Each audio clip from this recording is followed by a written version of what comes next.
Bom, deixa eu começar então. A gente escolheu esse tema, a gente escolheu o tema sobre os top risks, os principais riscos de 2024, sobre esse olhar da geopolítica, e tem uma história em cima disso, né? Desde 2022, nós estamos em 2024, desde 2022, eu e o Paulo, a gente se junta uma vez por ano, quando cai na nossa mão um relatório, desde 2021, a gente se junta quando cai um relatório na nossa mão, que é um relatório do Eurasia Group. Depois a gente coloca aqui no chat para vocês acompanharem o link para o estúdio. Mas quem é o Eurasia Group, né? O Eurasia Group é uma empresa de consultoria e de risco político que foi fundada em 1998 por um cientista político que se chama Ian Bremmer.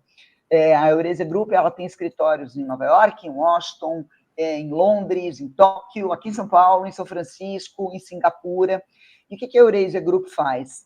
Ela fornece análise, ela fornece conhecimentos sobre como os desenvolvimentos políticos estão movendo os mercados e como é que isso eventualmente vai moldar os ambientes de investimento no mundo, né?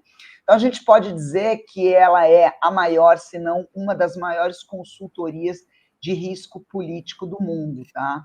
O Ian Bremmer, ele é um cara que, digamos assim, está alinhado com mercados, então o olhar dele é um olhar que abastece os investidores, ele já foi até chamado de guru no campo, né? E ele traz a ciência política como uma disciplina para os mercados financeiros. Então, esse é o contexto, e esse é o Eurasia Group. E aí, todo ano, eles lançam, entre janeiro e fevereiro, esse ano já saiu, um relatório que se chama Top Risks. Então, eles elencam quais são os maiores riscos que eles veem no panorama geopolítico para 2024, de novo, com esse olhar, que é um olhar que abastece mercados, empresas de investimento e grupos que avaliam investimentos, e eles mapeiam essas tendências geopolíticas, elencam e analisam. Tem quem concorde, tem quem não concorde. Aqui é a Ana falando. Estados de suspensão de crença, ou pelo menos estados de ouvidos analíticos antes de sair concordando e discordando, são essenciais. Gosto de colocar a suspensão de crença no sentido não de você não botar a cabeça para pensar, mas no sentido de que é necessário ouvir antes de concordar ou discordar. Tá? Então, o convite aqui, se vocês estão acompanhando a gente pelas mídias, está sendo transmitido pelo YouTube, eu estou transmitindo para a Cracolândia, para o Twitter ao vivo. Então, se vocês tiverem perguntas para fazer, por favor, coloquem aqui, venham, batam papo com a gente. Se não tiverem pergunta, a gente conversa entre a gente mesmo e está tudo certo. Podemos começar, Veloso, Paulo? Vocês estão de acordo? Bora lá, de acordo, totalmente. Então, tá bom. Minha sugestão, eles colocaram 10 temas, 10 grandes riscos para esse ano, tá? E eu vou elencar o primeiro dele. Vamos ver se dá tempo da gente passar por tudo. Talvez a gente tenha que saltar alguns deles, ou porque os temas são correlatos, ou porque é isso mesmo, e tem tema aqui que a Ana, gente... só fazer um gancho aqui. Você brincou falando do Twitter com o Cracolândia, né? Eu estava vendo até um podcast do pessoal ligado a essa área de segurança falando que São Paulo, ali, as Cracolândias que a gente sabe que tem, no Rio de Janeiro também tem, já está chegando, lá dos Estados Unidos, chegando muito rápido o fentanil e as drogas case. Então, assim, é um risco para 2024, porque vicia muito mais rápido, mata muito mais rápido. Enfim, as Cracolândias, a tendência vai ser virar as fentanilândias e as keilândias da vida aí. Então, a gente já começa, você brincou, mas a parada é séria. O negócio esse não é um dos temas que a gente vai falar, mas eu vou te dar o meu ponto aqui. Eu li na Folha de São Paulo anteontem, essa semana, um artigo muito interessante. Aliás, fazia muito tempo que eu não vi um artigo na imprensa bom que nem esse, tá? Eu recomendo, depois eu vou ver se eu acho o link e jogo no chat aqui para jogar para a galera. Nesse artigo, é uma análise do porquê que o PCC não está querendo nem que as drogas K, nem que o fentanil se estabeleça aqui em São Paulo, pelo menos aqui em São Paulo, ou nos mercados que eles dominam, tá? E basicamente é porque são drogas, como você falou, tão devastadoras e tão potentes, que elas arrasam a vizinhança, o vicindário, que eles chamam, fica completamente destruído e afasta os consumidores, né, os usuários. Consumidor é uma palavra errada nesse caso. Afasta os usuários, degrada de uma tal maneira o entorno que os próprios vapores, né, que são os que fazem a entrega, e os próprios guardiões da boca correm o risco de se viciar.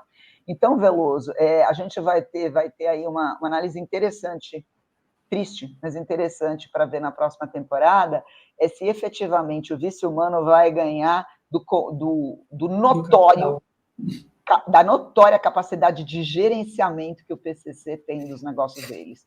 Porque, independente de qualquer coisa, os caras são uns gênios em matéria de organização.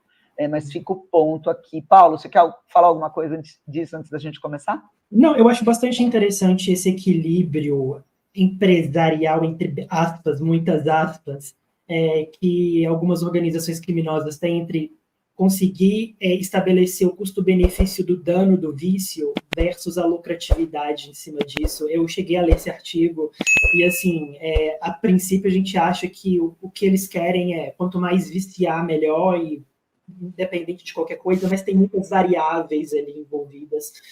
Acho interessante o que você trouxe. E para a galera que está nos ouvindo, vale a pena dar uma conferida, assim, nesse artigo. Boa. Então, vamos começar, gente. Vamos voltar para o nosso foco. Eurasia Group, Top Risks.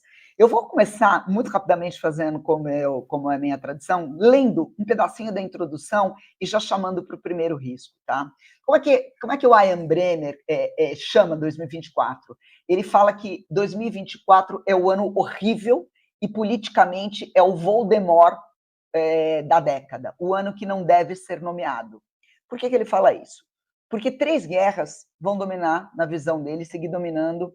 2 delas vão seguir dominando e uma é relativamente recém-chegada no contexto. Tá? Então, quais são as guerras que vão dominar os assuntos mundiais? Primeira, Rússia versus Ucrânia, agora no 3º ano, que está piorando. A Ucrânia correndo risco de ser fragmentada. Segundo ele, é praticamente certeza que a Ucrânia vai ser partida em 2 mesmo, um pedaço da Ucrânia importante ficando com a Rússia. Para os Estados Unidos, ela se tornou uma guerra que se tornou uma segunda prioridade política, e apesar dessas centenas de milhares de vítimas, de milhões de deslocados, e desse ódio assassino pelo regime russo compartilhado por quase todos os ucranianos, vai acontecer uma perda de interesse do mundo por esse conflito, tá?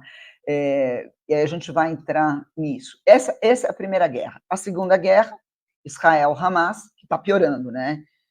Aparentemente, parece que não existe uma forma óbvia de botar fins aos combates, e há o genocídio, considerado genocídio acontecendo pelos palestinos, por parte dos judeus israelenses, um sentimento cada vez maior de isolamento global e de ódio, depois de enfrentarem o que eles entendem, a pior violência ocorrida contra eles dentro do Holocausto, e uma paz que parece cada vez mais distante. Essas são as 2 guerras que a gente acompanha, porque elas já estão no noticiário. O interessante é o que o Ian Bremmer coloca como o 3º maior desafio, a 3ª maior guerra de 2024. Eu adorei essa visão dele. É a guerra dos Estados Unidos contra eles mesmos, né? 1/3 da população mundial do mundo vai às urnas hoje, ano que vem, esse ano. Mas nos Estados Unidos, especificamente, parece ser uma eleição disfuncional e sem precedentes, que de alguma maneira vai estar ameaçando a segurança, a estabilidade e as perspectivas econômicas no mundo, né? São, eventualmente, 8 bilhões de pessoas que vão ser afetadas por esse resultado, só que só 160 milhões de americanos é que vão ter uma palavra para dizer, com o vencedor sendo decidido apenas por alguns dezenas de milhares de eleitores em um punhado de estados americanos, né? E aí a gente vai analisar o que vai acontecer não só com o lado ganhador, mas principalmente com o lado perdedor. Bom, então essa é a entrada do Ian Bremmer para esses 10 pontos, tá?